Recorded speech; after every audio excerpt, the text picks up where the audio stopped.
Bwana Yesu apewe sifa. Ninakusalimu tena hapa katika jina la Bwana.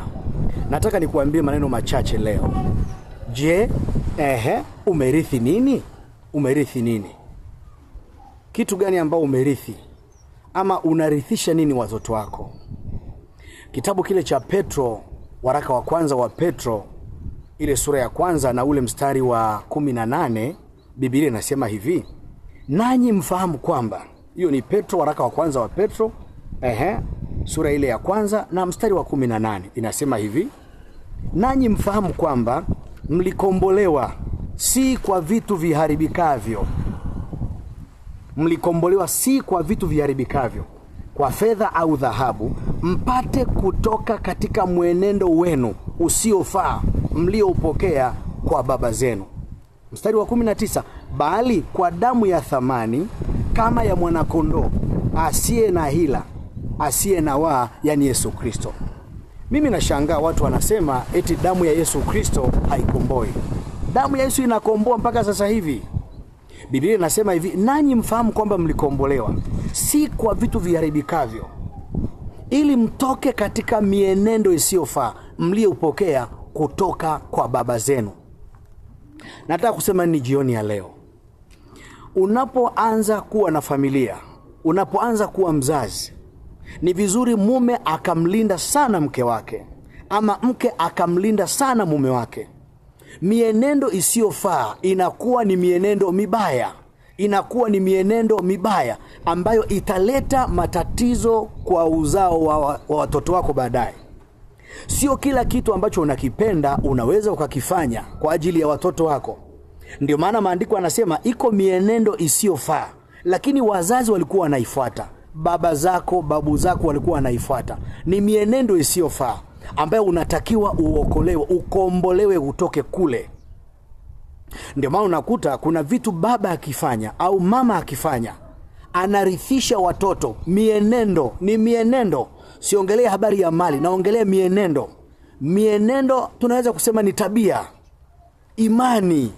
Ni mambo gani unayoshiriki kama mzazi? Hiyo mienendo isiyofaa, usipokuwa makini, utarithisha watoto wako. Wataipokea tu hiyo mienendo. Baba anapokuwa mwizi, anapokuwa tapeli, anapokuwa mzinzi, ni tabia mbaya. Tabia hizo ukifanya mchezo, unarithisha uzao wako. Bwana Yesu asifiwe sana. Kwa hiyo mienendo mingine, unapoanza kuwa mtu mzima, unapoanza kuwa na familia, kuna mienendo sharti uiache. Kwa hiyo unaweza ukahisi mke wako, mke anaweza akasema huyo baba yenu achana naye, atajua mwenyewe anachokifanya, atajua mwenyewe. Hapana, usimruhusu akafanya vitu vibaya, asidhulumu, asiue watu, usimwage damu ya mtu bila hatia. Ni mienendo mibaya ambayo unaingiza kwenye uzao wako. Baadaye mtakuja kuona watoto wanakuja kurithi ile mienendo, inawapata. Sasa inaweza kaa huko kwenu, sijajua umerithi nini, ama wewe unataka kurithisha nini. Ni vizuri kujua kwamba iko damu ya mwanakondoo, iko damu ya Yesu ambayo inafanya ukombozi, inakomboa, inakuhamisha, inakukomboa kwenye hiyo mienendo. Hauna namna ya kuweza kutoka kwenye hiyo mienendo isipokuwa ni damu ya Yesu Kristo. Hebu nikusomee kitu cha ajabu sana. Nikusomee kitabu kile cha Timotheo, waraka wa pili wa mtume Paulo kwa Timotheo, waraka wa pili wa mtume Paulo kwa Timotheo, ile sura ya kwanza na ule mstari wa 5. Biblia inasema hivi. Biblia inasema hivi. Inasema nikikumbuka imani ulionayo isiyo na unafiki, ambayo ilikaa kwanza kwa bibi yako Loisi na kwa mama yako Eunike, nami nasadiki wewe nawe pia unayo. Unaona, Paulo ana mwanae wa kiroho anaitwa Timotheo. Aliona imani ya Timotheo, akaona ni imani nzuri isiyo na unafiki. Tunajifunza kumbe kuna imani zenye unafiki. Akagundua kwamba imani hii ya Timotheo hivi imekuwa kuaje? Alipomwangalia bibi yake Loisi, alikuwa na imani ile ile. Loisi naye akamzaa mwanamke anaitwa Eunike. Eunike naye akarithi ile imani ya mama yake Loisi. Eunike naye akaolewa, akamzaa mtu anaitwa Timotheo. Timotheo naye akarithi ile imani. Kwa hiyo inakuja kuangaliwa mjukuu ana imani isiyo na unafiki. Paulo akawaza imani hii mtu ameipata wapi? Akagundua bibi yake alikuwa nayo, mama yake Eunike alikuwa nayo, lakini pia naye anayo. Anasema na sadiki nawe pia ndio uko nayo. Kwa anaambia usiache, ichochee karama ya Mungu iliyo ndani yako kwa kuwekewa mikono na mimi. Sasa nataka nikuambie nini? Unaona Timotheo kuna kitu amekipata, imani isiyo na unafiki, ambayo bibi yake alikuwa nayo. Bibi yake alikuwa ni mtu asiye ana imani isiyo na unafiki. Mama yake Eunike pia naye ana imani isiyo na unafiki. Tunakuja kumuona na yeye pia sasa, na yeye pia anayo. Unaona ni kitu ambacho Eunike amekipata kwa bibi yake, kwa mama yake, alafu Timotheo naye amekipata kwa mama yake mzazi. Sasa unaona hii ni mienendo ambayo mtoto anairithi kutokea kwa wazazi wake. Nataka nikuambie, mnapoanza kuwa wanandoa, kuna mambo mienendo sharti muiache. Kuna mambo ya kipumbavu, kuna mambo ya kijinga ambayo lazima uiache. La sivyo watoto wako watarithi nini? Nikupe mfano wa ajabu sana. Ukisoma kitabu kile cha Mwanzo, ile sura ya 20. Mwanzo sura ya 20, utagundua kuna kisa kimoja ambacho utakisoma kwa muda wako. Mimi nitakusomea tu ule mstari wa 18. Kuna mfalme mmoja alikuwa anaitwa Abimeleki. Ambaye Abimeleki huyu alikuwa na ufalme, alikuwa na wajakazi na watoto wengi nyumbani kwake. Alikuwa amefanikiwa. Hasa pakatokea njaa kipindi cha Ibrahimu, baba yetu wa imani, pamoja na mke wake Sara. Wakashuka wakaenda kule kwenda kuhemea chakula. Sasa Sara alikuwa ni mzuri sana. Sasa Abrahamu alikuwa na hekima, akamwambia mke wangu, tukienda kule Abimeleki akigundua wewe ni mke wangu ataniua ili apate kukuoa. Tunapokwenda kule wewe sema tu bwana wewe ni dada yangu ili nipate kuwa hai. Walipoingia kule Abimeleki alipomwona tu Sara akampenda, akamtoa, akampeleka nyumbani kwake usiku. Biblia inasema usiku Mungu akamtokea Abimeleki katika ndoto. Akamwambia umekuwa mfu kwa sababu ya mke wa nabii uliye naye. Abimeleki akamwambia Bwana hapana, huyu ni dada yake. Mungu akamwambia hapana, umekuwa mfu. Alipoamka asubuhi, Abimeleki kwa hekima akaita wafanyakazi na ndugu na watoto wake wote. Akawaambia, akamuuliza Sara vizuri, akamuita na Abraham. Akamwambia kwa nini umenifanya kitu kama hiki? Akamwambia niliogopa utaniua.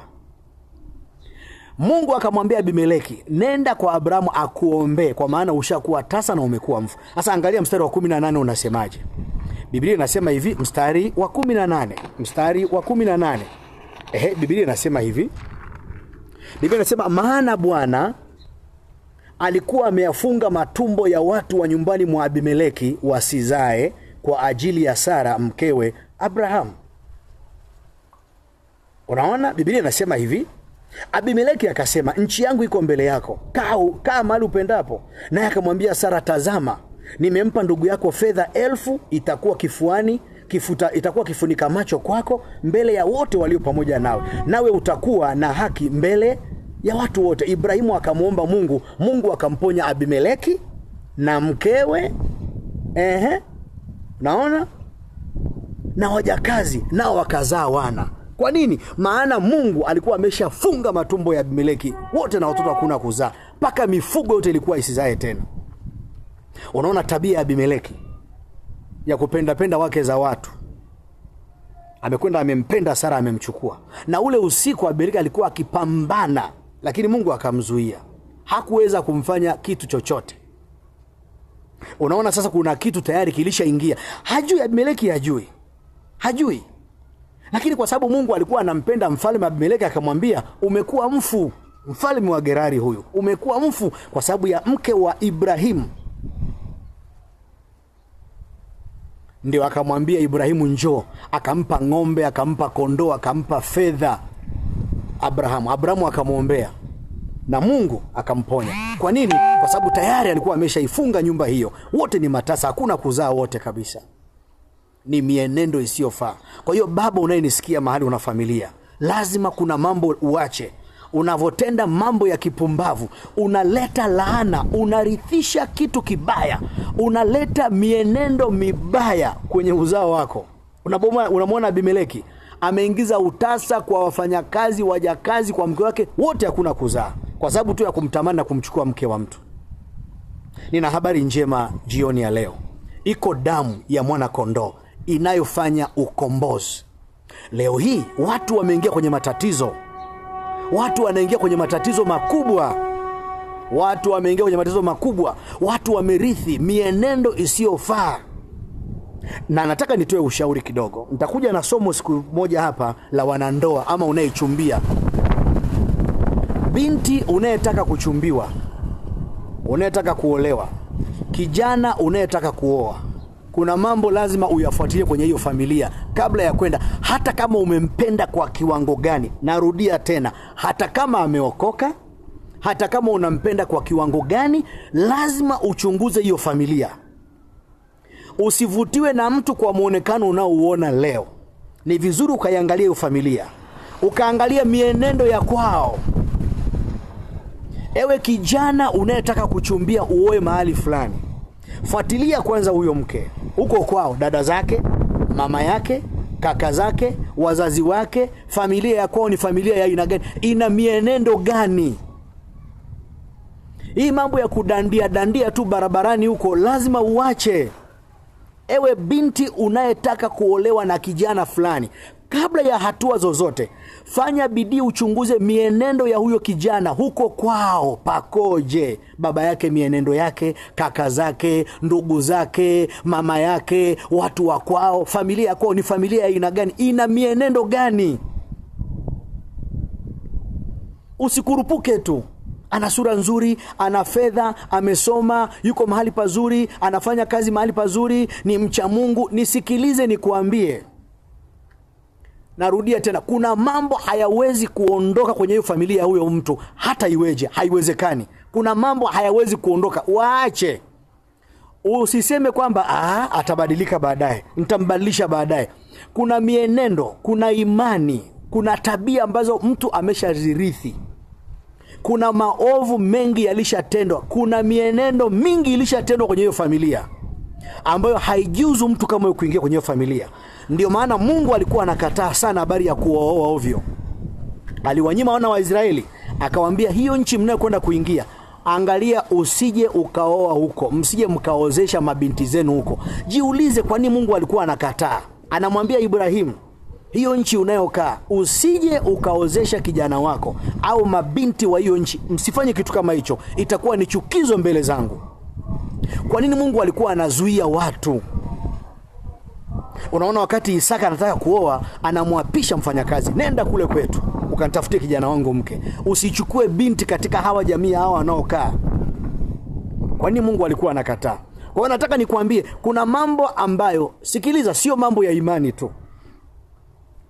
Usione kwa sababu huyu mtu labda anahubiri vizuri, huyu mtu anafanya biashara vizuri, huyu mtu ni mpole, huyu mtu ananipenda, huyu mtu ananijali, ukaingia mkenge.